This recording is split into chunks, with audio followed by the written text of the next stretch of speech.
this line if you're willing to stay. We are surrounded by the Mexican army. This is your last chance to leave.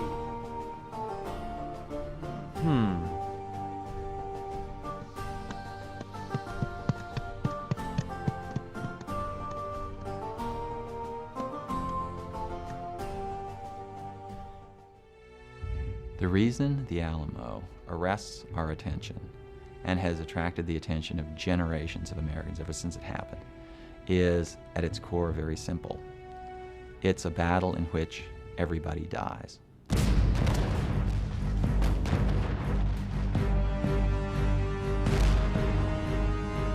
Well, the Alamo is an interesting saga in American frontier development, American independence, war with our neighboring nation, Mexico. Texas is a province of Mexico, and a rebellious province of Mexico, even before the Americans had arrived. And the Mexican army is coming back to reclaim its territory.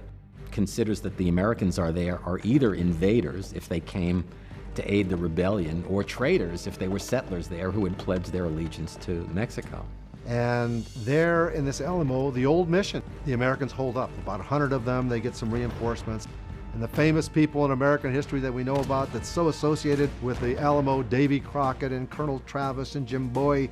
At the Alamo, you have one of these American citizen army, volunteer armies, only 186 some odd guys, defending this outpost against an army of thousands, hoping for aid, hoping for rescue, and ultimately recognizing that they're going to be disappointed in their hope of rescue.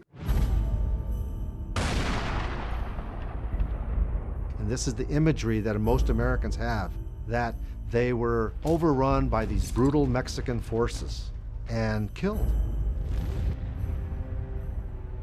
Great tragic losses are always more compelling, more dramatic than great victories, in part because they bring us face to face with something that's going to happen to all of us. We're going to die. The Alamo, in its day, gave them a moral cause, and so they raced into subsequent battles saying, "Remember the Alamo." And of course, Texans have been remembering the Alamo ever since. The Alamo is part of American culture, the most widely visited historical site in the state of Texas, and in a sense, kind of an icon in American history of the mid-19th century.